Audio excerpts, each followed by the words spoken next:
Bonjour à toutes et à tous, bienvenue dans l'OM au Café en ce lundi 14 avril, ce week-end difficile pour l'Olympique de Marseille, défaite 3-0 sur la pelouse de l'AS Monaco. On va bien sûr en parler dans cette émission, j'ai le chat Twitch et le chat YouTube à côté de moi. C'est vrai que les dernières fois j'avais pas pensé à prendre le petit ordi pour le chat YouTube, donc je pourrais lire les messages sur Twitch et sur YouTube, donc n'hésitez pas. Si vous avez besoin de lâcher votre colère après cette défaite difficile, le dimanche n'a pas été évident et pour ma part je décolère toujours pas de ce revers au stade Louis II. On va essayer de analyser ça pendant 45 minutes, 50 minutes et on va essayer de parler de plusieurs sujets en même temps. Vous savez, la première partie c'est l'OM aux questions, je réponds à vos questions dans le chat, puis la seconde partie on parlera un peu, on fera un décryptage sur la suite de la saison et est-ce que les Roberto De Zerbi a les cartes en main pour que l'OM retrouve sa deuxième place. Et enfin on terminera par la troisième partie, c'est votre partie où vous pouvez nous appeler. On vous affichera bien plus tard dans l'émission le numéro pour qu'on puisse discuter ensemble. Écoutez, je vois que vous êtes déjà très nombreux et je pense que vous avez envie de parler de cette rencontre. Je vois les habitués, Anthony Dumorbihan, Alfredo 80, Nad 13083, Charlie Goyard, OM13, Steph OM 86. On va, écoutez, je vais pas perdre de temps et je vais commencer à répondre à vos questions. Je vais commencer par une question de d'A793. Bonjour Loïc, l'homme orchestre du Phocéen. Bon, mais écoute. Ah non, alors c'est pas une question sur l'OM, mais qui me remplace? Écoutez, pour l'instant, il y a Jade aussi qui peut me filer des coups de main. Donc vous inquiétez pas, on est une équipe au complet. Arsène, Loïc Courbis a dit sur RMC que sans Roulis, l'OM serait 12 ou 13e. Tu es d'accord? Je vois ce qu'il veut dire parce que c'est vrai que cette saison, Geronimo Roulis a réalisé des grands matchs. On se souvient du match contre Lyon au match aller, à Rennes aussi où il sauve ce penalty. Il y a plein de matchs qu'on peut citer de Roulis où il a été exceptionnel. Et c'est vrai que sans certains de ces arrêts, l'OM aurait pu perdre ou faire un match nul. Donc perdre des points. Après 12 ou 13e, je pense pas quand même. On serait peut-être 6-7e. Mais 12 ou 13e, ça veut dire que Roulis a toute la saison fait des matchs exceptionnels. Ça n'a pas été forcément le cas. En ce moment, je le trouvais peut-être un peu moins bien. Après son match contre Monaco samedi dernier m'a fait mentir parce que sans lui, pour le coup, on peut en prendre bien plus que 3. Donc je vois l'idée. Après, je pense qu'il allait un peu dans l'exagération par rapport à cet avis. Ballot 974, Lyon et Monaco finiront devant nous. Qu'en penses-tu? Calendrier beaucoup plus simple, je suis pas sûr parce que déjà l'OM a deux réceptions, celle de Montpellier et celle de Brest. Montpellier c'est ce samedi 19 avril au stade Vélodrome. Donc c'est une victoire, on le répète souvent, victoire obligatoire. Là on va affronter un adversaire qui reste sur 10 défaites consécutives, qui n'a gagné que très très peu de matchs, qui est la pire défense du championnat, qui est dans une crise absolue, qui a changé 3 fois d'entraîneur cette saison, avec un président qui n'a pas hésité à tirer sur ses joueurs. Vous pouvez d'ailleurs retrouver la dépêche sur le site du Phocéen.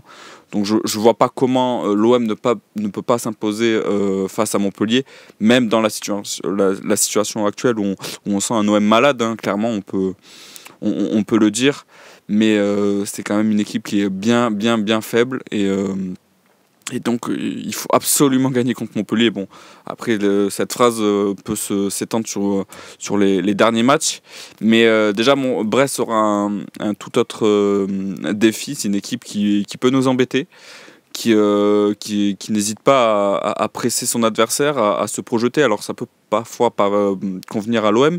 On se souvient du match aller où justement l'OM avait profité du fait que Brest n'ait pas hésité à se projeter.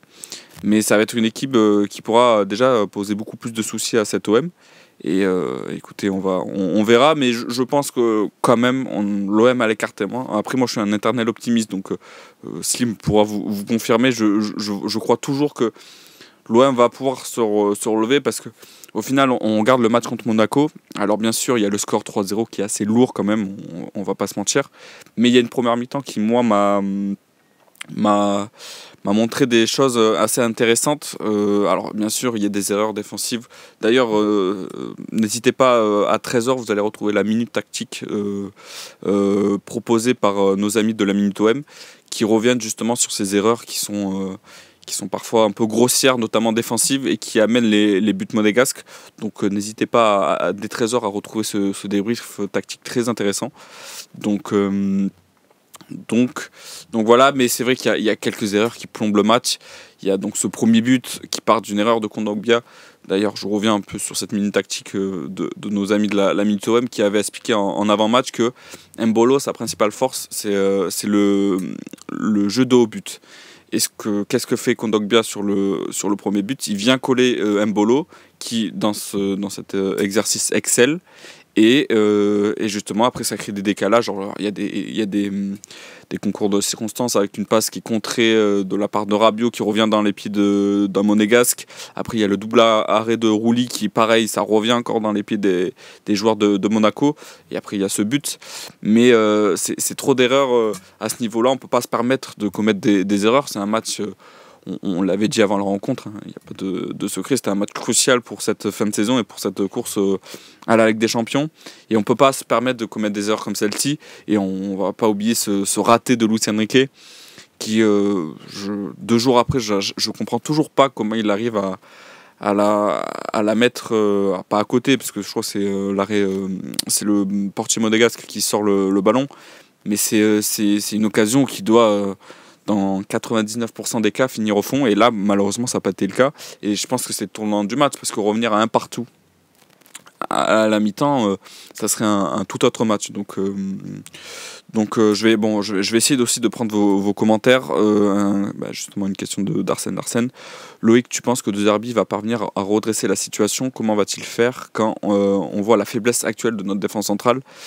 C'est le problème de cette fin de saison, c'est la défense centrale. La perte de Balerdi est un véritable coup dur. C'est même Roberto De Zerbi le souligne souvent en conférence de presse que Balerdi est un joueur irremplaçable dans son système et on le voit encore aujourd'hui. Et malheureusement, avec cette défense Kondogbia, ça devient de plus en plus compliqué, pour rien vous mentir, pour rien vous cacher, pardon. Avec Slim, on regardait le match donc samedi en direct. Et chaque fois que Kondogbia avait le ballon, on était en stress, et comme on pouvait l'être lorsque Brassier était titulaire en défense centrale. Donc non, cette défense va être compliquée, mais il y a des adversaires qui sont quand même largement prenables, hein. Je parlais de Montpellier tout à l'heure. Il y a un déplacement au Havre qui en a pris 5 contre Rennes à domicile. Donc il y a des adversaires qui sont prenables. Alors bien sûr, il y a ce déplacement à Lille qui sera aussi décisif. Mais Lille, j'ai regardé la fin de match contre Toulouse avec Slim aussi, que je salue, que vous retrouvez d'ailleurs ce soir dans le talk. On regardait la fin de match ensemble, et sans quelques parades de Lucas Chevalier, bon, Toulouse peut revenir de partout et le classement est différent. Donc Lille, il ne faut pas non plus en faire une équipe qui est imprenable. Moi, pareil, j'avais le même avis sur Monaco en début de rencontre, avant le match, pardon. Donc c'est une équipe qui sera prenable, et comme le dit Buber 16, Lille est dans le dur actuellement dans le jeu, et je suis totalement d'accord avec ça. Alors on m'a demandé est-ce que si je signais, il faut que je retrouve le commentaire, mais voilà, ça en a 13 qui me demande est-ce que je signe pour la 4e place. Aujourd'hui oui, parce que quand on voit la dynamique actuelle, forcément on a peur de finir au-delà des 4 premières places, qui serait un véritable échec. Tant on sait que l'Olympique de Marseille a toute la saison, ou pendant une grande partie de cette saison, a été 2e, donc forcément il y aurait de gros regrets, ça serait un échec. Déjà on sait que c'est Pablo Longoria qui l'avait rappelé lors de la conférence de presse en décembre dernier, qu'une qualification en Ligue des Champions est primordiale financièrement pour le club, et même au-delà de ça, on sent que certains joueurs pourraient partir, et c'est le cas d'Adrien Rabiot, hein. J'invente rien, c'est même lui qui l'a dit en conférence de presse avant le match contre Monaco.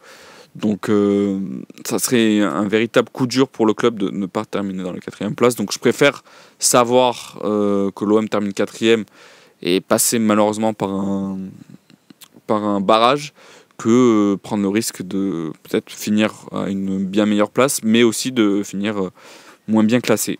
Arsène Larsen, Loïc, comment expliquer l'optimisme de Roberto De Zerbi en conférence de presse après-match? Tu penses qu'il tient le même discours à ses joueurs? Je pense qu'il est obligé de toute façon devant la presse de maintenir justement, comme tu disais, ce message d'optimisme. Il peut pas dire, je pense que, écoutez, la saison est finie, on a perdu, j'y crois plus du tout. Ça serait même pour son vestiaire, ça serait un véritable, une erreur de faire ça, je pense. Alors après, peut-être en interne, il y a un autre message, peut-être qui est un peu plus dur.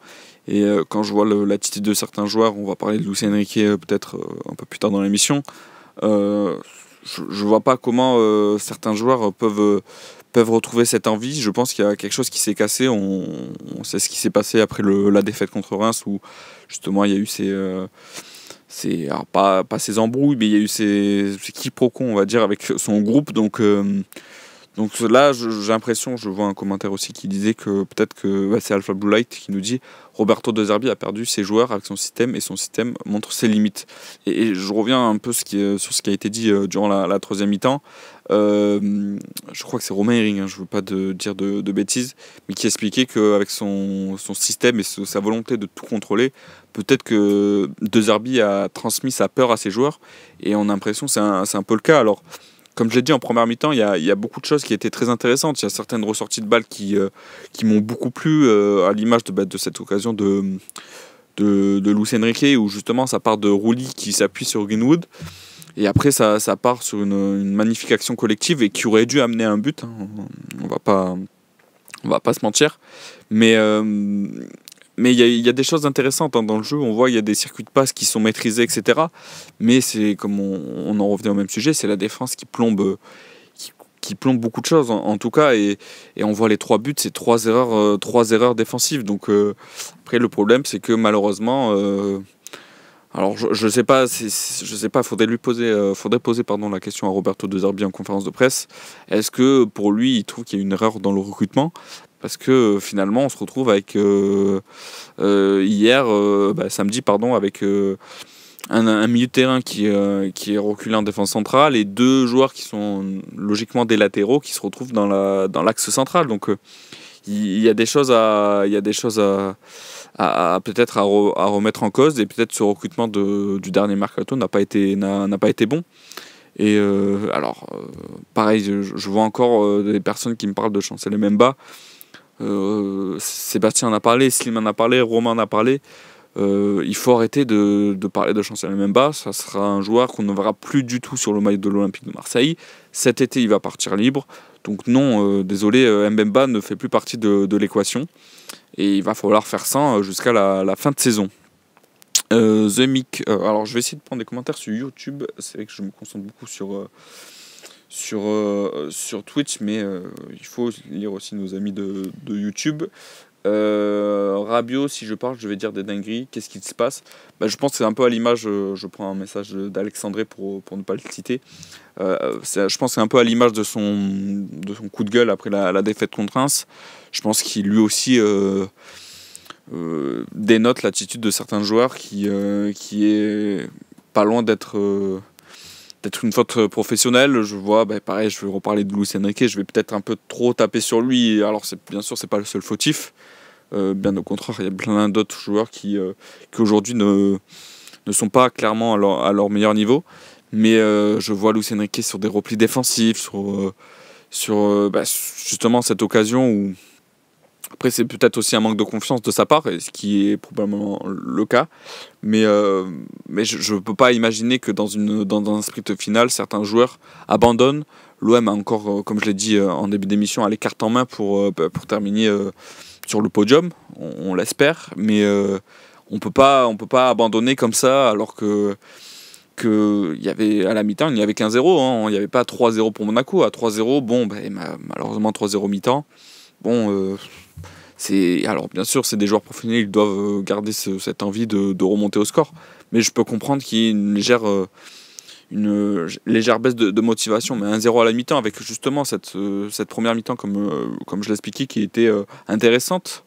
dans le jeu. Donc, mais le problème de cette équipe, j'ai l'impression, et on en a parlé aussi pendant la troisième mi-temps, et après on passera bien sûr à la pub, c'est que dès qu'il y a un événement contraire, donc là pour le coup c'est soit un but encaissé, soit une occasion manquée, cette équipe s'écroule et ça fait bien longtemps que l'OM, lorsqu'il était mené au score, n'a pas réussi à remonter un retard. La dernière fois, si je ne me trompe pas, c'est contre Lyon au Vélodrome. Donc ça commence à remonter. Si je ne me trompe pas, c'était le 9 février dernier, donc ça fait quasiment 2 mois. Donc cette équipe, mentalement, n'y est plus. Et on espère qu'il y aura une réaction pour la fin de saison. Marine me rappelle qu'il est 11h15, donc il est temps de passer à la petite pub à la fois sur Twitch et sur YouTube.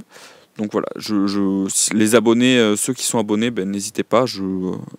Parfait, la pub est lancée, donc n'hésitez pas à envoyer vos messages. Abdelou 150, Roux en pointe, c'était quoi le but? Je comprends ce qu'a voulu tenter Roberto De Zerbi, ça a failli payer d'ailleurs en début de match, où Jonathan Roux fait un bon premier quart d'heure, où on arrive à le trouver sur quelques déviations. Contrairement à Ninopé qui contre Toulouse avait été en difficulté dans ce domaine-là, dos au jeu, à conserver certains ballons, c'était intéressant de voir ce que pouvait proposer l'ancien joueur de Norwich. Et comme j'ai dit sur le premier quart d'heure, il y a des bonnes déviations. Il y a aussi sa vitesse qui a beaucoup gêné Singo, qui d'ailleurs écope d'un carton jaune très très rapidement. Et je pense que là-dessus aussi, on n'a pas assez joué sur le fait que le défenseur central monégasque ait un carton jaune aussi vite dans le match. Mais voilà, comme j'ai dit, le but c'était peut-être aussi de les gêner sur des phases un peu de transition, alors qu'on a l'habitude de voir l'OM avec le ballon. On a vu que Roulin n'hésitait pas à allonger sur certaines phases de jeu pour trouver Jonathan Roux. Mais le problème de Roux, c'est que physiquement, malheureusement, au bout de la 45e minute de jeu, on sentait que le joueur physiquement n'était plus apte à poursuivre les efforts. Et j'aurais espéré voir Amine Gouiri dès le retour des vestiaires. Ça n'a pas été le cas. Et on voit Gouiri, dès qu'il entre, quasiment sur l'un de ses premiers ballons, occasion de but qui est magnifiquement sorti par le gardien Cohn. Mais je comprends ce qu'a voulu tenter de Zerbi. Le problème, c'est que, comme je l'ai expliqué, physiquement, c'est un joueur, c'est pas un secret, hein. Bastien Cordolani en a parlé pendant le talk, Slim aussi en a régulièrement parlé. C'est un joueur qui, physiquement, aujourd'hui, n'a pas le coffre pour enchaîner 90 minutes à haute intensité, et malheureusement dans un match comme celui-ci où comme je l'ai dit à première mi-temps, il y avait beaucoup d'intensité, je trouve, n'a pas réussi à tenir sur la longueur. Écoutez, 11h18, je pense qu'il est temps de passer à la deuxième partie de cette émission, le décryptage.